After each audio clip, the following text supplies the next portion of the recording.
नगरकरांनो, आत्ता मार्च महिना चालू आहे आणि रात्रीचे 10:30 वाजलेत आणि आम्ही आहोत करंजी घाटामध्ये.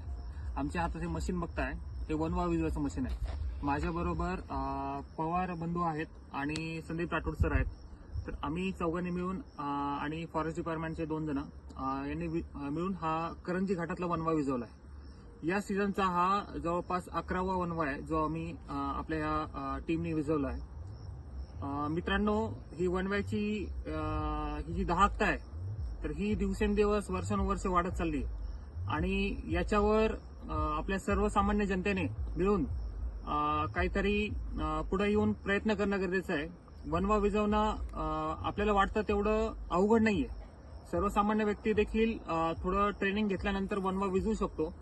कारण हे जंगल जे आहे, हे माळरान जे आहे, हे वाचवणं ही आपली एक जबाबदारी आहे. कारण हे आज जर नाही वाचवलं आपण तर इथे असणारी ही जी सगळी स्थानिक झाडं आहेत, अत्यंत दुर्मिळ झाड आहेत, तर ही आपल्या पुढच्या पिढीला बघायला पण नाही मिळणार.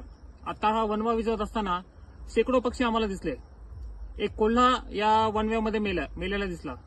तर हा इतका मोठा विध्वंस आहे. म्हणजे या वनव्यामध्ये छोट्या कीटकापासून तर मोठ्या बिबट्यापर्यंत सगळं वन्यजीव जीवन जे आहे ते व्यथित होऊन जातं आणि बिबट्या मानवी वस्तीत येण्याचं कारण देखील वनवा आहे.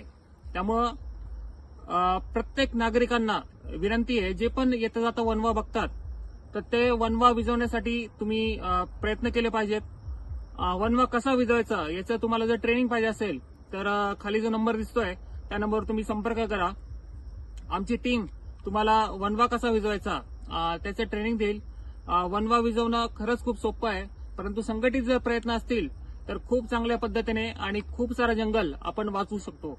तर त्यामुळं सगळ्या नगरकरांना आणि ज्यांच्यापर्यंत पण हा व्हिडिओ पोहोचतोय तर सगळ्यांना माझी विनंती आहे, तर वनवा विजवणं जसं वृक्षारोपण पावसाळ्यात आपण करतो ते आपली एक जबाबदारी म्हणून बरेच जण आपण करत असतो, पण त्याच्या पुढे जाऊन आता वनवे विजवण्याची वेळ आलेली आहे. कारण हे माळरान वाचवणं खूप खूप महत्वाचं आहे.